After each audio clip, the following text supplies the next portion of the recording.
I'm Stephanie, and today I'm going to talk about beneficial insects to help you control your fly population around your horses in the spring and summer months. I covered this, I covered fly control very in depth about a year ago in an article I wrote and a video that I provided with that article. It was called Fly Control for Horses, a Non-Toxic Program. I will point you to that in this, the article accompanying this particular video. And I would recommend you go there to look for a lot of the details. But for the most part, I just want to introduce you to something called fly parasites. You might also have heard of them called fly eliminators or fly predators. I usually call them fly parasites.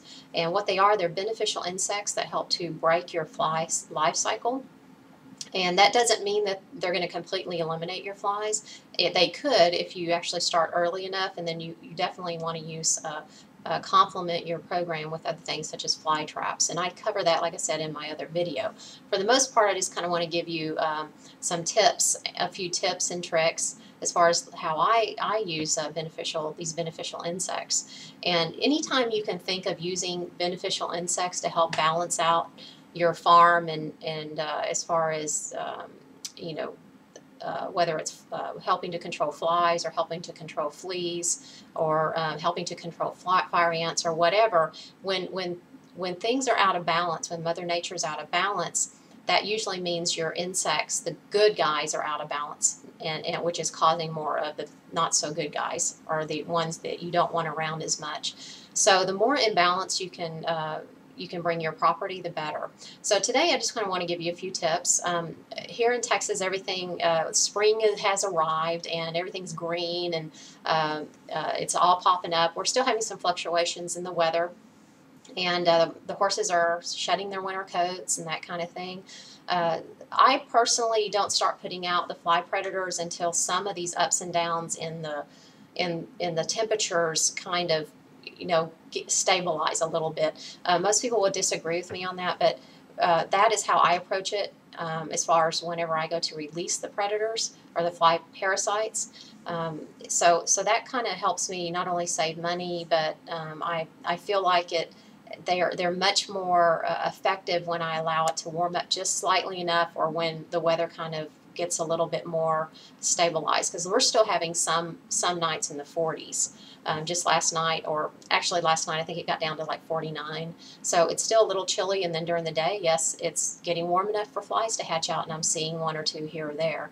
So you're definitely going to want to complement your fly predators with other means of controlling your fly population. But for the most part, your beneficial insects, these particular beneficial insects, can almost completely eliminate your fly problem.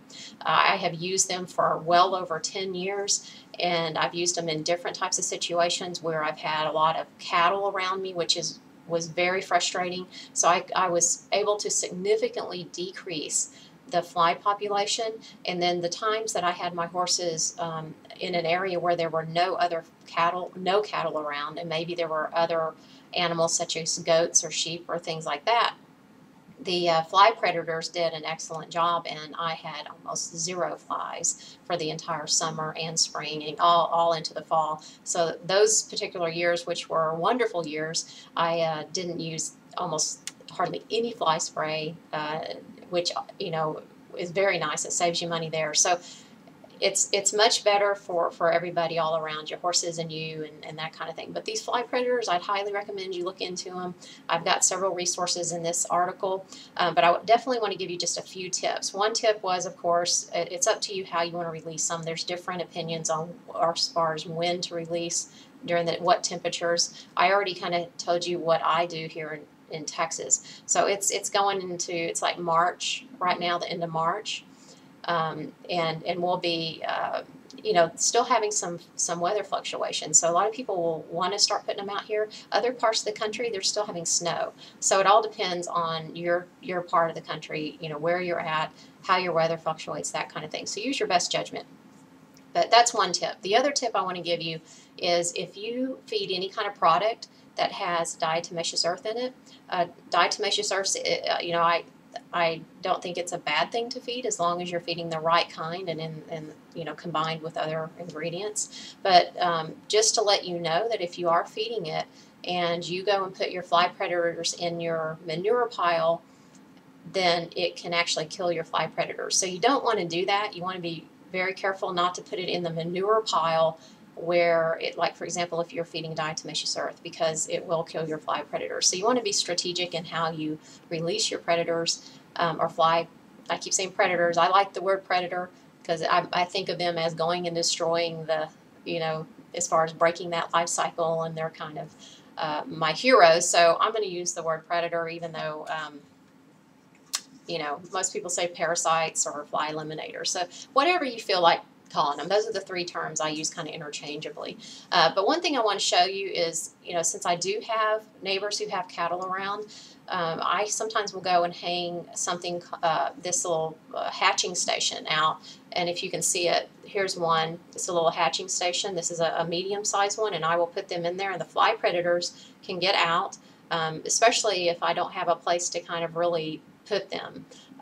This will allow them to sit in there and hatch out over time. Sometimes I'll go hang it on the side of a fence post or whatever, and usually I will put my fly predators not so much where my horses are, but I put them out as close to my neighbor's cattle as possible that's still on my property, because that's where all the flies are coming from in my particular situation. So I wouldn't just put them all where your horses are, wherever you think some of the problems might be, because they do only travel, if I remember correctly, you might want to go check the documentation, but I think they only travel around 100 to 200 feet. So keep that in mind when you're releasing them as far as where you want them to attack. I personally want them to go attack as much of my neighbors, you know, cattle manure as possible, because that's where almost all my fly issues come from. That was kind of a small hatching station. This is a larger one. So what I do, I've purchased several of these hatching stations, and I'll go and put them on different corners of my property, and that seems to work really well for me. So really those three tips I think are pretty good tips, or what I have found is you can have, you know, the hatching stations, and that's one way of releasing them. Other ways of you can put them in your manure pile, but like I said, be a little careful if you have happen to feed your horse a product that contains diatomaceous earth. That is, of course, you know, the edible kind of diatomaceous earth. There is a dangerous kind. So just keep that in mind as far as what you're feeding them. And, you know, just be strategic in where and how you release them and at what time of the year you release them.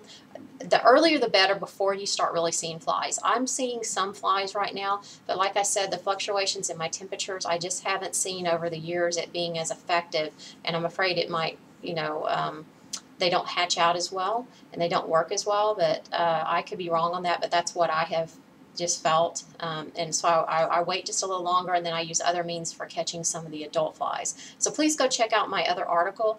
I have, it was a very well-rounded article and video on a non-toxic program for fly control, and I'd highly recommend that you use actually, you can use no chemicals as far as toxic chemicals in your fly control program. I've been doing it for probably a good 11 years and have been very successful at it. And I'm very, as far as around my farm, I'm extremely particular on what I use. So that's really pretty much it, and I hope this has helped you, especially some of the tips, because some of those are things that a lot of people don't mention as far as the diatomaceous earth, or the nice little thing about the hatching stations. Those are kind of a neat little deal, and I'll point you to where you can get those as well. And there's several different companies that I've used that I'm very happy with as far as getting your fly predators from. So I will also point you in that direction. And again, please go check out my other article on a non-toxic fly control program for horses. And we'll see you next time here on Soulful Equine. Thanks for stopping by.